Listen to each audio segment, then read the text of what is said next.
예수님께서 이제 사두개파 사람들과 이제 그 부활에 대한 논쟁을 했습니다. 그래서 그들이 갖고 있는 그 믿음이 옳지 않은 것을 말씀을 통해서 깨닫게 하는 것을 보고 이제 서기관이 이제 찾아오죠. 여기. 그러니까 지금 차례로 줄 서서 예수님에게 찾아와서 지금 예수님을 시험을 하고 예수님을 어떻게든지 함정에 빠뜨리려고 하는 것입니다. 예수님이 그들에게 그 모든 것을 잘 설명하고 대답하는 것을 보시고 28절에 모든 계명 중에 첫째 되는 것이 무엇입니까? 이렇게 물어요. 여기서 첫째라는 것은 이제 가장 중요하다는 의미겠죠. 유대인들은 이런 질문들을 많이 했다 그래요. 그 율법이 전체적으로 613개라고 그러죠. 613개인데 유대인들이 이제 가장 중요한 계명이 뭡니까? 이렇게 물었다 그래요. 하나의 설화가 있는데 아주 그 유명한 삼마이라는 랍비가 있었는데 어떤 한 사람이 찾아와 가지고 마당에 서 가지고 한쪽 발로만 이렇게 서서 이제 지탱을 하면서 이렇게 묻는 거예요. 내가 이 한쪽 발로 서 있을 동안만 율법을 한마디로 설명해 주십시오. 이렇게 물었다 그래요. 그러니까 이제 이 삼마이라는 랍비가 몽둥이를 들고 그 사람을 내쫓으면서 이렇게 얘기했습니다. 율법에 하나도 버릴 것이 없다. 그렇게 얘기를 했다 그래요. 몽둥이 찜질을 받은 이 사람이 또 그 옆 동네 힐렐이라는 랍비를 또 찾아가서 똑같은 짓을 했습니다. 그랬더니 이제 힐렐이라는 랍비가 이렇게 대답을 했다 해요. 자신이 하기 싫은 일을 다른 사람에게 하지 말라. 이것이 율법의 요약이다. 그렇게 얘기를 했다 그럽니다. 계명이라 그러는데 마태복음에는 이제 율법이라는 이제 단어를 사용을 했는데 모든 계명은 모세의 율법을 말합니다.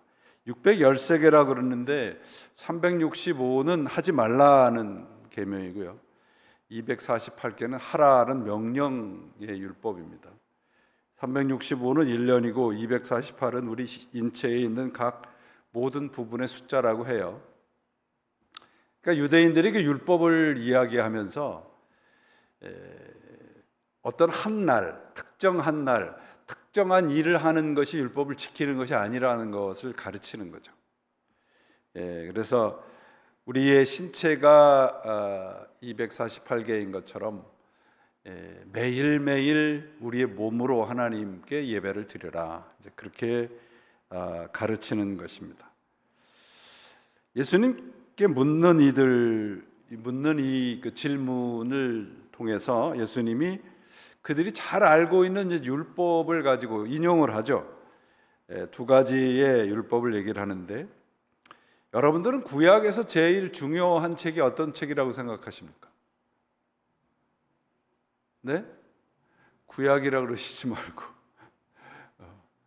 구약에서 뭐 다 중요하죠. 근데 이제 유대인들이 가장 중요하다고 생각하는 게 신명기라고 그래요.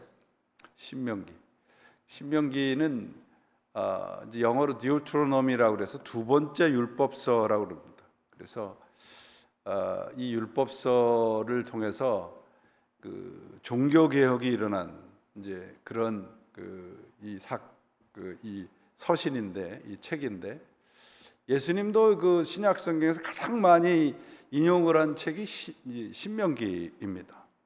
그래서 이 신명기는 두 번째 율법서라는 의미인데 출애굽 제 2세대들 1세대들이 이제 그 광야에서 다 세상을 떠나고 2세대들이 가나안에 들어갔지 않습니까? 이제 그 세대들을 하나님의 말씀으로 훈련하기 위한 책이 이제 이 신명기입니다.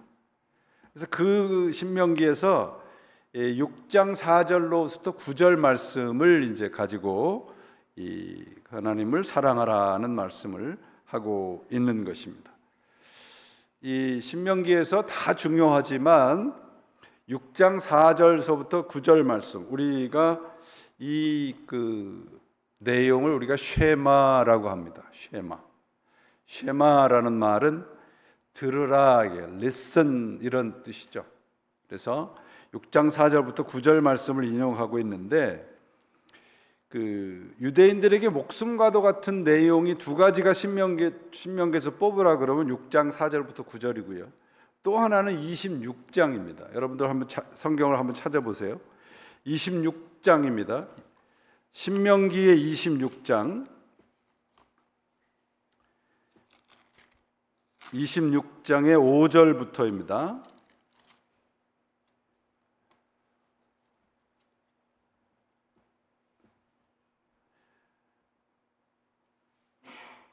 너는 또 내 하나님 여호와 앞에 아뢰기를 내 조상은 방랑하는 아람 사람으로서 애굽에 내려가 거기서 소수로 거류하더니 거기서 크고 강하고 번성한 민족이 되었는데 애굽 사람이 우리를 학대하며 우리를 괴롭히며 우리에게 중노동을 시키므로 우리가 우리 조상의 하나님 여호와께 부르짖었더니 여호와께서 우리 음성을 들으시고 우리의 고통과 신고와 압제를 보시고 여호와께서 강한 손과 편팔과 큰 위엄과 이적과 기사로 우리를 애굽에서 인도하여 내시고 이곳으로 인도하사 이 땅 곧 젖과 꿀이 흐르는 땅을 주셨나이다.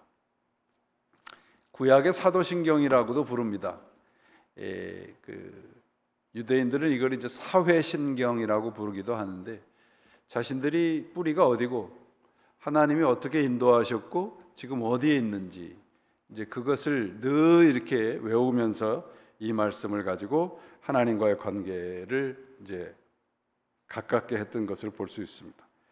첫째는 이제 신명기 4절부터 6절 말씀 쉐마이고 26장에 오늘 조금 전에 읽은 그것이 이제 그들의 하나님께 대한 신앙의 고백입니다.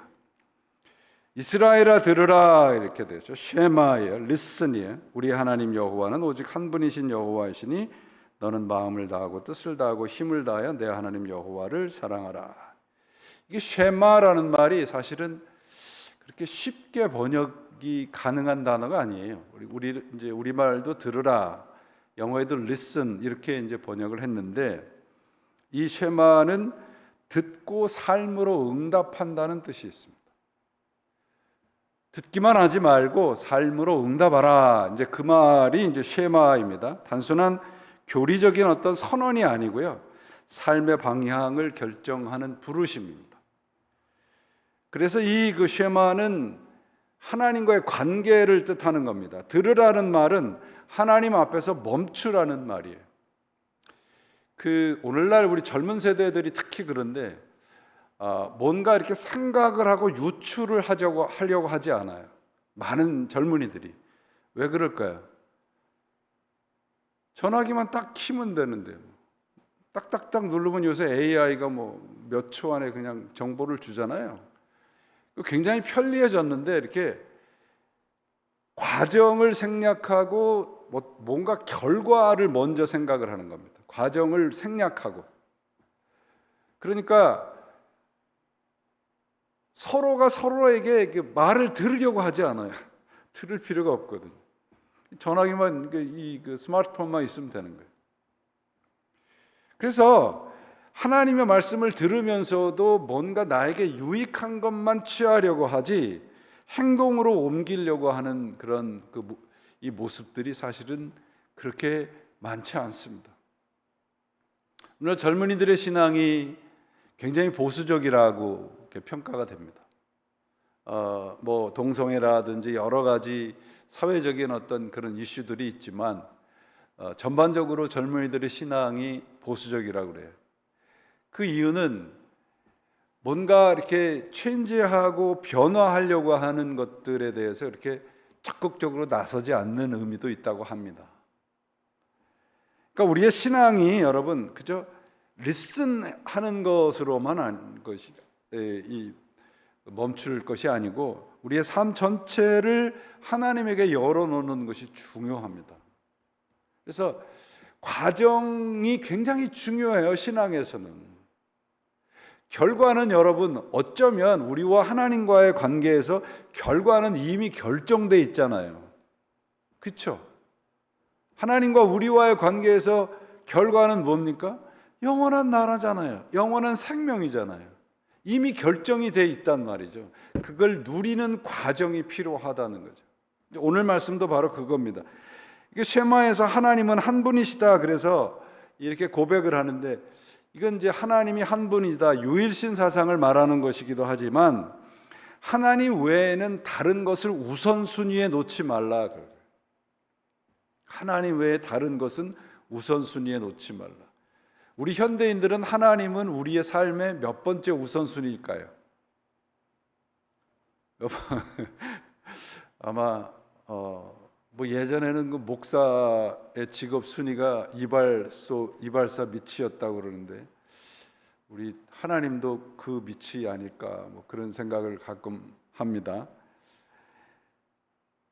우선순위라고, 하나님을 우선순위에 놓는다는 것은 여러분, 나를 하나님 자리에 놓지 않는다는 뜻이에요. 다른 것보다 나를 하나님 자리에 놓지 않는다. 삶의 중심이 하나인데 그것은 하나님이어야 된다는 것입니다. 그 다음에 이제 마음을 다하고 뜻을 다하고 힘을 다하여 주 너의 하나님을 사랑하라. 이렇게 뭔가 실천적인 의미를 말씀을 하고 있잖아요. 마음, heart, 뜻, soul, 힘, strength. 그러니까 지정의를 말하는 거거든요. 우리 존재 전체를 들여서 하나님을 사랑하라는 겁니다. 그 말씀은, 이 하나님의 명령은 우리 대한민국 사람이 제일 잘 지킬 것 같아요. 마음과 뜻과 정성을 다해서 하나님을 사랑하는 것은 이 지구상에 있는 어떤 민족보다 우리 대한민국, 특별히 그리스도인들이 제일 잘할 것 같아요. 그 다음이 문제죠. 그러면 어떻게 이렇게 하나님을 이렇게 사랑할 수 있을까 하는 거예요. 그 신명기가 그 비결을 가르쳐 줍니다. 하나님의 명령을 마음에 새기고 이렇게 되죠. 거기에 신명기 6장 8절 9절이 여러분들은 그것을 손에 메어 표를 삼고 이마에 붙이고 기호로 삼고 집 물설주와 대문에도 써서 붙이십시오. 여러분 아마 이렇게 유대인들이 기도하는 모습을 이제 뭐 텔레비전이라 데서 보셨을 텐데, 하루에 3번을 기도하잖아요. 근데 기도할 때 그냥 이렇게 하지 않고 머리에 이렇게 뭔가 이렇게 상자 같은 거를 앞에다 놓고 이렇게 끼죠. 그거 무슨 액세서리가 아니고요. 그거를 이제 그 테필린이라고 하는데, 그게 이제 우리말로는 경문이라고 번역을 합니다. 성경 구절을 기록한 그 양피지를 작은 종이에 써서 그 조그만 상자 안에다 집어넣고 머리에다 이렇게 띠를 두르는 거예요. 왜 머리에다 띠를 두를까요? 하나님의 말씀과 내 생각을 같게 하라, 그겁니다. 그 다음에 여기에 보시면 손목에, 이제 이마에다 기를 손목에 매라 그랬어요. 손목에를 왜 매라 그럴까? 여러분 요새 전화기 하면 다 뭐가 돼요? 여기 하트도 다 나오고 맥박도 다 나오잖아요. 이 맥박이 뛰는 것처럼 모든 순간을 하나님의 말씀과 함께 하라, 그겁니다.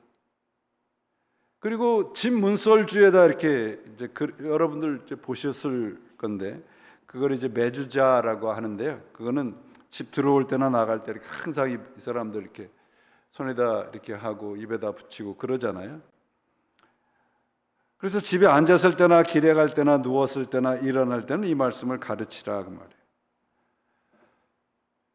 하나님과의 우리와의 관계는 어떤 특별한 장소와 특별한 시간에만 관계가 되어 있는 것이 아니라는 겁니다. 그것이 그냥 단순히 어떤 그 의례적인 어떤 이 행사나 행동이 되어서 문제가 되는 거지, 그 유대인들에게 가르친 그것은 굉장한 의미를 가지고 있는 겁니다. 내 생각과 내 심장이 뛰는 순간, 모든 순간, 그리고 내 집 안에 있던 집 밖에 있던 하나님의 말씀 안에서 살라는 겁니다. 그게 하나님을 사랑하는 거라는 거예요. 어떤 한순간만이 아니라고 하는 겁니다. 두 번째 계명은 무엇입니까? 내 이웃을 내 몸과 같이 사랑하라. 이거는 레위기 19장에서 인용을 하는 겁니다. 레위기는 잘 아시듯이 예배에 관한 책이죠. 제사에 관한 책입니다. 그러니까 사랑은 뭐냐? 예배 완성은 사랑이라는 말씀을 하고 있습니다. 유대인들이 모르는 내용이 아니에요. 다 알고 있습니다. 그러나 그들 스스로 자신들의 생각과 자신들의 구미에 맞는 하나님을 만들어 놓고 사랑한다고 했고, 이웃도 자신들이 이것이 내 이웃이라고 정해 놓고 사랑을 하고 있었다는 겁니다. 이 레위기 19장을 여러분들이 집에 가서 좀 읽어보시면 계속 반복되는 말이 있는데, 나는 여호와니라라는 말이에요. 이게 굉장히 중요합니다. 우리 삶의 모든 영역에서 하나님이 나야 하나님이라는 거예요. 왜 우리가 정직하게 살아야 됩니까? 내가 여호와이기 때문이다. 하나님과 대화인 겁니다. 내가 왜 다른 사람을 사랑하고 가난한 사람에게 도움을 주어야 됩니까? 내가 여호와니까. 내가 왜 이웃을 사랑해야 됩니까? 내가 여호와니까. 네가 나를 아버지라 부르지 않느냐, 그런 말이에요. 그러니까 우리의 윤리의 근거가 우리 자신이 아니라 하나님이라고 하는 겁니다. 거룩함은 어떤 규칙을 지키는 것이 아니라 우리의 삶의 모든 자리에서 하나님이 나와 함께, 하나님의 임재라 하잖아요. 그것을 경험하는 겁니다. 예수님께서는 이 쉐마와 레위기를 하나로 묶으셨어요. 그리고 이보다 더 큰 계명이 없다고 31절에 말씀을 하고 있습니다. 여러분, 하나님의 사랑이 없는 이웃사랑은 인본주의예요. 그리고 이웃사랑이 없는 하나님의 사랑은 종교입니다. 참된 사랑은 하나님의 사랑이 사람들에게 이렇게 흘러가는 거예요. 신명기 6장과 레위기 19장을 하나로 묶어서 하나님의 사랑은 반드시 이웃사랑으로 나아가야 된다. 여러분, 이거를 우리가 어떤 도덕적이고 윤리적인 의무로 생각하시면 안 됩니다. 이웃사랑을 왜 하나님을 사랑하는 것을 이웃을 사랑하는 것으로 나아가야 되느냐? 내가 하나님의 사랑을 받는 사람이라고 경험한 사람만이 이웃을 사랑할 수 있다는 말이에요. 여러분, 우리들도 그런 말 많이 하잖아요. 부모님의 사랑을 듬뿍 받은 아이들이 다른 사람에게 관용적이고 사랑을 베푼다. 똑같아요, 여러분. 하나님의 사랑을 듬뿍 받은 사람만이 이웃을 사랑할 수 있어요. 우리는 자꾸 의무적으로 하려고 하니까 그게 그냥 어떤 무슨 구제라든지 이런 종교적인 행위로 빠지는 겁니다. 하나님의 사랑은 우리는 얼마나 경험하고 계시나? 이게 굉장히 중요한 말씀이에요. 한 2, 3년 전에 한국에서 이모와 이모부가 조카를 때려서 굶어 죽인 사건이 있었습니다. 하나인가 하면 제 기억으로는 그렇습니다.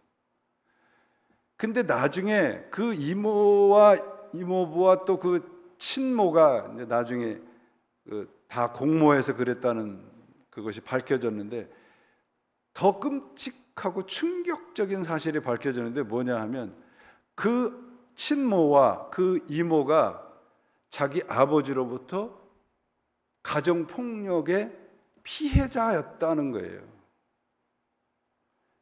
자신이 끔찍하게 그 아버지로부터 정말 끔찍한 폭력을 당했는데 똑같이 자기 아들한테, 자기 아이한테, 자기 조카한테 그래서 목숨을 뺏었다는 겁니다. 물론 이것은 굉장히 예외적인 사건일 수 있습니다. 하나님과 우리와의 관계가 왜 이웃에게 나아가야 되느냐? 제가 아까 우리 한국 분들이 정말 하나님 사랑에는 뭐 세계 어느 나라에도 뒤처지지 않는데 근데 왜 이웃 사랑에는 이렇게 한정적이냐, 그런 말이에요. 예수님께서 하나님의 사랑과 이웃 사랑을 하나로 묶으셨는데, 여기에 보시면 마음을 다하고 목숨을 다하고 뜻을 다하여 내 하나님을 사랑하고 내 이웃을 뭐와 같이 사랑하라? 내 자신같이 사랑. 내가 하나님의 사랑을 받고 내 자신을 사랑하는 사람만이 이웃을 사랑하고 하나님의 사랑을 받았다는 것을 알 수 있는 거죠. 우리는 정말 찬양을 당신은 사랑받기 위해 태어난 사람이라고 정말 눈물 흘리며 콧물 흘리며 찬양을 하는데 그냥 찬양할 때뿐이에요. 돌아서면 엉뚱한 짓들을 한단 말이죠. 많은 사람들이 하나님을 사랑한다고 하는데 나 자신조차도 사랑하지 못하는 분도 참 많아요. 어떤 사람은 자기 자신을 사랑한다고 하면서도 다른 사람을 그렇게 하지 못하는 경우들이 얼마나 많습니까? 그래서 예수님께서 이 하나님 사랑과 이웃 사랑에 대한 것을 비유를 들어서 말씀하신 것이 뭐예요? 선한 사마리아 사람입니다. 선한 사마리아 사람의 퀘스천이 뭡니까?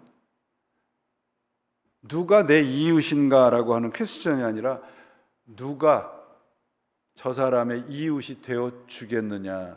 퀘스천이 바뀌어요, 여러분. 이웃은 내가 정하는 게 아니에요, 여러분.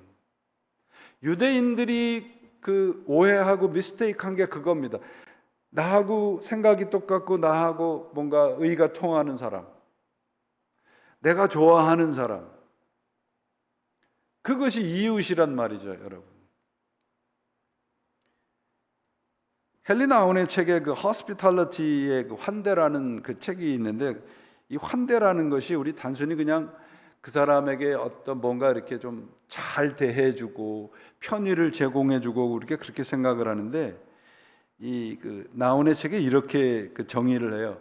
호스피탈리티, 환대라고 하는 것은 내 공간을 내어주는 것. 그러니까 상대방을 내 삶에 초대하는 것이라는 겁니다. 판단하지 않고 고치려 하지 않고 통제하려고 하지 않아요. 그 사람의 이야기를 들어주는 거예요. 그래서 예수님하고 그 부처님하고 공통점이 있대요. 왜 많은 사람들이 그 예수님하고 부처님을 이렇게 오랜 세월 동안 좋아하고 존경하는가? 왜 그럴까요? 말을 하지 않아서. 듣기만 하셔가지고 우리의 말씀을 듣고 그래서 그렇다고 그런 농담도 있더라고요. 여러분, 예수님이 사람들을 대하셨던 방식을 떠올려 보세요. 예수님은 그들의 삶에 이렇게 깊숙한 곳에 들어가셔서 함께 하셨어요. 그들을 금방 고치려 하지 않고 뭔가 이렇게 코렉션하지 아니하고 예수님은 함께 해주셨다고요. 그게 하스피탈리티라는 거죠. 이웃을 사랑하라라는 것은 이 세상의 모든 종교의 다 가르침이잖아요. 근데 문제는 이웃을 우리 스스로 정해놓는다는 것이죠. 예수의 가르침은 이웃이 되어주라는 거예요. 이웃을 내 스스로 결정하지 말고 도움이 필요한 사람이라고 생각하면 이웃이 되어주라는 것입니다. 이웃을 내가 선택하는 대상이 아니고 내가 그 이웃이 되어주는 것이 중요하다는 것이죠. 그래서 순종은 여러분 결국은 그 사람과 같은 마음을 품어주고 같이 해주는 거예요. 쉽지 않죠, 여러분. 하나님도 알고 이웃도 알고, 그러면 그 아는 수준이 하나님을 사랑하고 이웃을 사랑하는 수준까지 가야 합니다. 참 아이러니하게도 여러분 이렇게 걷는 운동 많이 하시잖아요, 그죠? 걷기도 많이 하시고. 근데 이렇게 쇼핑몰 같은 데 가면 그냥 왜 그렇게 백화점 가까운 데다 파킹을 그렇게 하지 못해서 안달이시죠? 일부러 걸으시면서 말이에요. 그죠? 일부러 시간 내서 막 걸으시면서 그냥 파킹lot 그냥 어떻게든지 그 가까운 데 파킹을 하려고 그래요. 우리가 사랑하는 방식이 그런 것 같아요, 여러분. 멀리 있는 사람, 아프리카에 구제헌금 보내고 선교가 그러는 건 참 잘해요. 근데 내 옆에 있는 사람을 우리는 잘 사랑하지 못해요. 저도 어떤 분들하고 이렇게 대화를 하는데 우리 한국 분들은 같이 기뻐해 주는데 참 서툴러요. 같이 아파해 주고 같이 슬퍼해 주는 건 참 잘하는데 같이 기뻐해 주질 못해요. 배가 아파서 그래요. 우리가 정말 굶주린 아이들을 위해서 기도하고 구제할 수 있습니다. 그러나 여러분, 정말 우리에게 필요한 건 뭐예요? 내 가까이 있는 사람을 위해서 함께 기도해 주고 가까이 있는 사람을 사랑해 주는 거예요. 그게 얼마나 중요합니까, 여러분? 생각해 보신 적 있으세요? 왜 우리는 가까이 있는 사람들을 사랑하기가 그렇게 어려울까? 왜 그럴까요? 그렇다고 자꾸 남편분을 자꾸 쳐다보지 마시고. 왜 그럴까요? 우리가 모든 관계에서 여러분, 당연하고 익숙한 관계가 되면 모든 것을 당연하다고 생각을 해요. 그래서 무례하게 돼요. 내가 이렇게 해도 저 사람이 이해해 줄 거야. 이렇게 하는 게 당연하다고 생각을 하는 겁니다. 그렇지 않아요. 가까운 관계일수록 서로 예의를 지켜줄 줄 알아야죠. 그러면 그 사람과 나와의 관계가 가까워져요, 여러분. 나의 가족, 나의 배우자, 교회 성도들, 직장에서의 동료들 다 그렇습니다. 똑같은 원리가 적용이 돼요. 예수님께서 하나님을 사랑하고 이웃을 사랑하고 내 자신을 사랑하라는 게 머리로 사랑하라는 게 아니잖아요. 구체적인 거예요. 추상적인 것이 아니고요. 그래서 누가 내 이웃이냐, 여러분. 너는 누구의 이웃이 되어주고 있느냐, 그거죠. 정말 친하게 지내다가도 이렇게 좀 금방 이렇게 이렇게 탁 이렇게 틀어지면 우리 교회에서는 정말 그냥 철천지 원수가 되는 분들 가끔씩 봬요. 교회만 달라져도 막 철천지 원수가 되고 막 그러죠. 왜 교회에서 이렇게 분란이 일어나면 여러분, 왜 이렇게 화해하기가 어려울까요? 왜 그럴까요? 하나님 안에서 일어나는 모든 일은 영적이기 때문에 그렇습니다. 그러니까 이 사랑하라는 건 여러분 영적인 사건이에요. 감정적인 사건이 아닙니다. 그래서 그 Road Less Traveled라고 하는 그 책이 있습니다. 그 책에 보면 사랑은 그 눈과 눈이 마주쳐서 무슨 몇만 볼트 이렇게 툭툭 튀기는 게 아니고 사랑은 의지라는 말을 해요. 끝까지 상대방의 입장에 서줄 줄 아는 거죠. 마지막까지 우리는 아마 사랑에 대해서 잘 알지 못할 수도 있습니다. 그러나 그 자리까지 우리가 그리스도의 말씀을 품고 가야죠. 그러므로 여러분, 하나님을 사랑하고 이웃을 사랑하는 것이 여기 뭐라고 되어 있어요? 번제물과 희생제물보다 낫다고 되어 있지 않습니까? 33절에 서기관이 그렇게 얘기를 해요. 그러니까 예수님께서도 칭찬을 하잖아요. 서기관이 가지고 있었던 맹점은 뭐예요? 정답은 아는데 그 답을 삶으로 살아가지 못하는 것이죠.